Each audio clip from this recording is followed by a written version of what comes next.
Hello again, your friendly neighborhood host, JT Wheatley, back again for another episode of History of Comic Books Podcast, this time part 3 of the history of Spider-Man.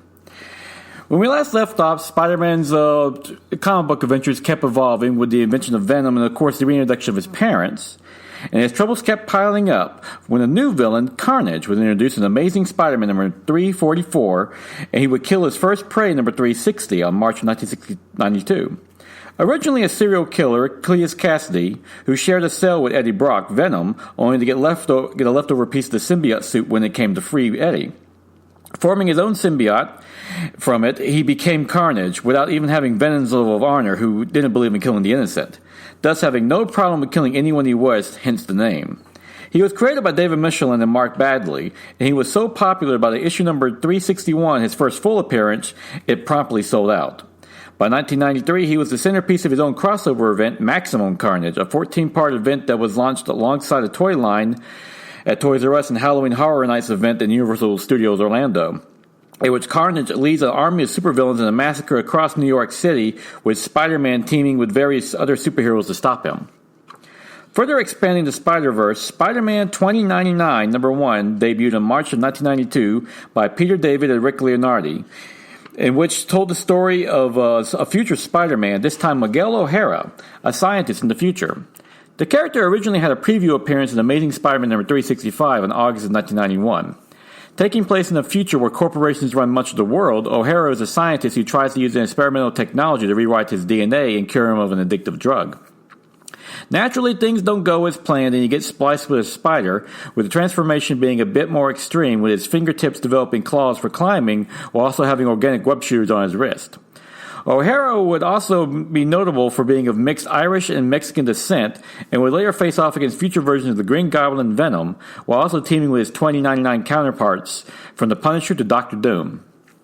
He even had a one-shot crossover with the original Spider-Man in Spider-Man meets Spider-Man 2099 in 1995. The character's final regular appearance was in 2099 Manifest Destiny, in which he forms the future version of the Avengers, when the entire 2099 line was discontinued by Marvel. Nevertheless, the character has remained popular enough that he keeps popping up from time to time, not just in comic books, but also in other media. Most notably, he was one of the 4 versions of Spider-Man in the Spider-Man Shattered Dimensions of 2010 for the PlayStation 3, Nintendo Wii, and Xbox 360, joining the original Spider-Man, Spider-Noir, and the black-suited Ultimate Spider-Man as they battled through their different dimensions when Mysterio uses an ancient artifact to shatter reality. The game received mostly positive reviews and encouraged a follow-up, this time just the original Spider-Man and Spider-Man 2099, called Spider-Man Edge of Time in 2011 for the same gaming platforms. This time it finds both Spider-Man battling their respective timelines when the time disruption happens. However, the game wasn't as well received. Most recently, Spider-Man 2099 had a brilliant cameo in an after-credits scene for Spider-Man Into the Spider-Verse movie in 2018, voiced by Oscar Isaac, and, well, you really just have to see it. Back in the regular Spider-Man comic, Amazing Spider-Man Spirits of the Earth hardcover by writer Art Charles Vess was also released in 1991, a miniseries in which Mary Jane inherits some property in the Sky's Highlands, prompting her and Peter to take a second honeymoon. Naturally, things don't go as planned, and they soon get mixed up with the Hellfire Club. Vess especially liked taking Spider-Man out of his comfort zone, away from New York City, skyscrapers to the sky's countryside, making it a bit harder to swing. In 1994, Marvels by Kurt Busiek and Alex Ross was released, retelling the history of the Marvel Universe, including the death of Gwen Stacy in issues number 3 and 4, which concluded with her death. Seen as a metaphor for the Marvel and its superheroes as they lost their innocence. Alex Ross would follow up this with Earth X, a 12-issue maxi series about a world where everyone in it now has superpowers thanks to the Inhuman Terrigen Mist. The comic features Spider-Girl, the daughter of Spider-Man Peter Parker, who is wearing the symbiote but controlling it, while Peter had given up being Spider-Man, along with staying in shape. Thankfully, spandex can stretch. However, if this version of Spider-Man was depressing, it couldn't match against the regular comics, as one of the darkest moments in its history is about to occur. That same year, the Amazing Spider-Man card sets from Fleer was released, along with Spider-Man Accessory Playset, which debuted in 1990 at the Toy Fair under Toy Biz license.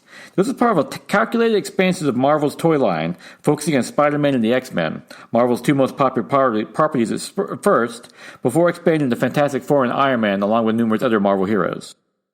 However, back to that notorious line, one of the most infamous storylines of Spider-Man began in Web of Spider-Man number 114 in July of 1994, which featured the return of his clone, long thought dead. Aunt May received a mysterious phone call causing her to have a stroke, and she was sent to the hospital.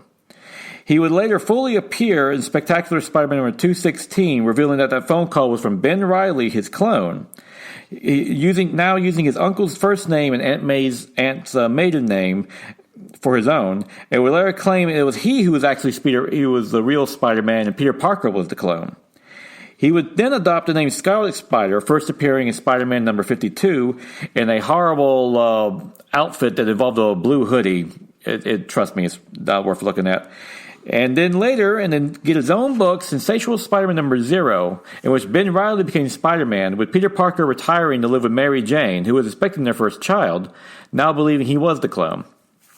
By December of 1996, Norman Osborn returned to life, with Peter Parker back as Spider-Man and Ben Reilly revealed to be a clone after dying while Mary Jane sadly lost the baby. Or at least they believe. The return of Norman Osborn remains just as controversial, as his death was pretty much cemented, and the excuse given that he was hiding in the shadows the whole time didn't make sense. Nevertheless, this stuck around as well, as Norman Osborn is still a regular character in the Spider-Man comics and Marvel in general. Originally, the Spider-Clone saga was proposed by editor Denny Fingeroff and writer Terry Kavanagh.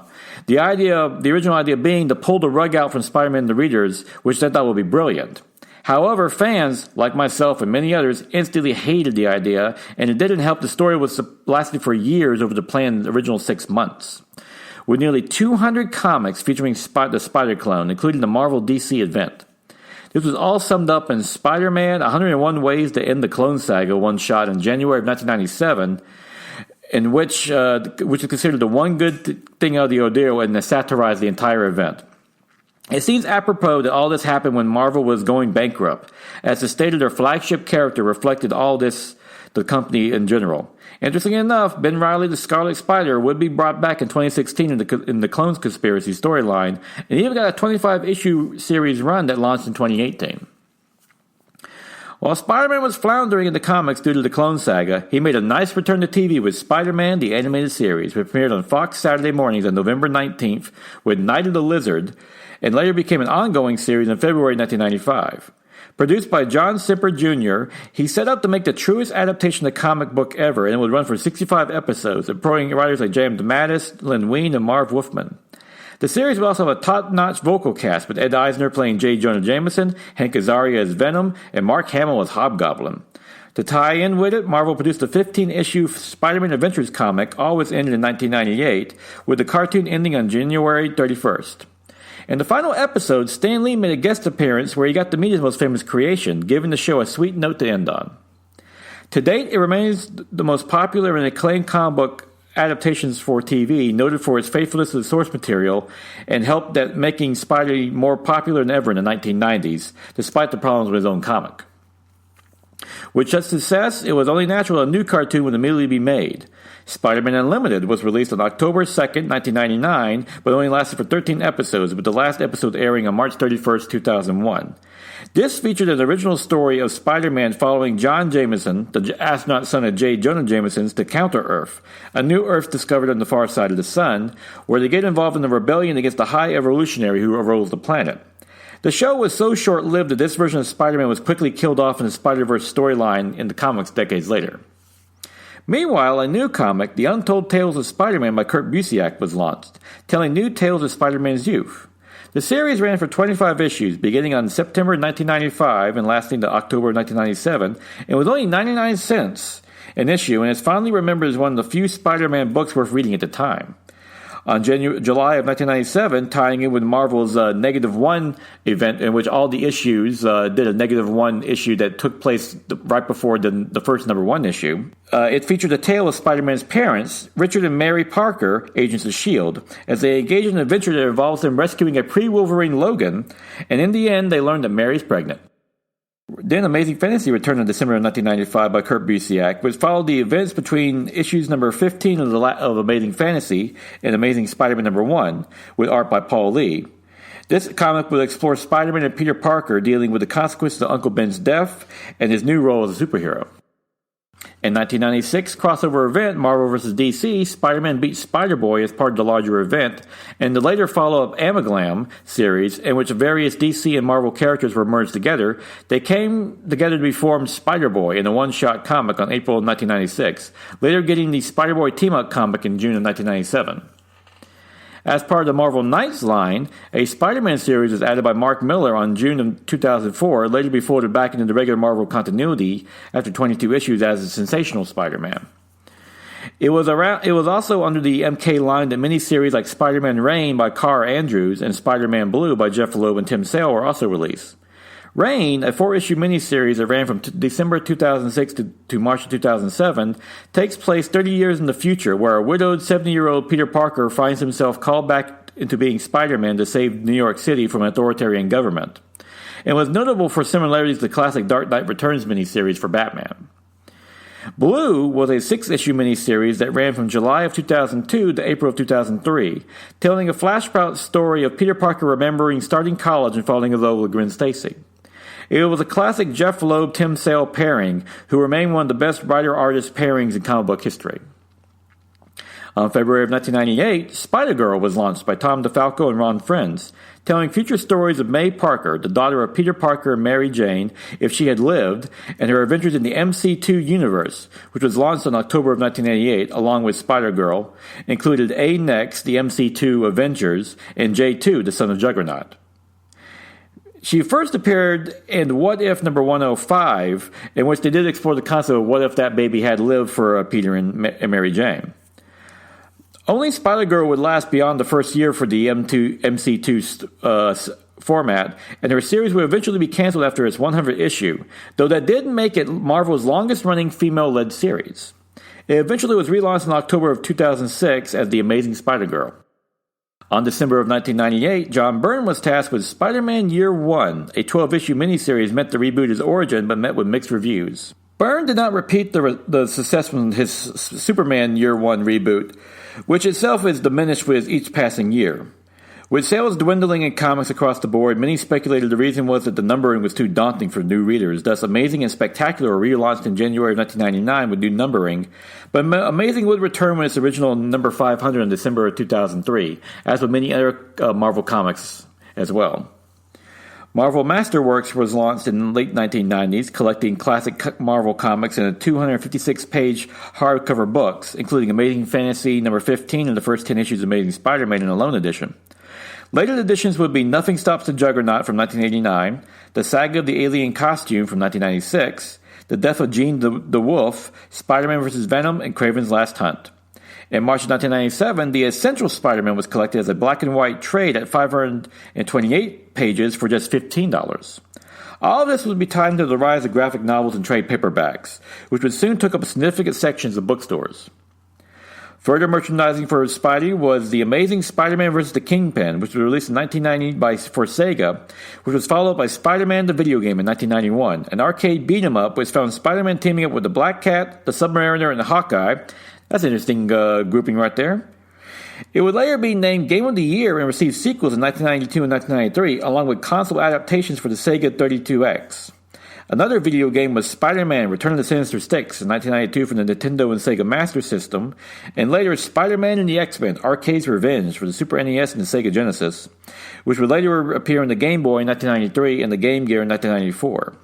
Later, Spider-Man Maximum Carnage was released in 1994, and then Separation Anxiety in 1995.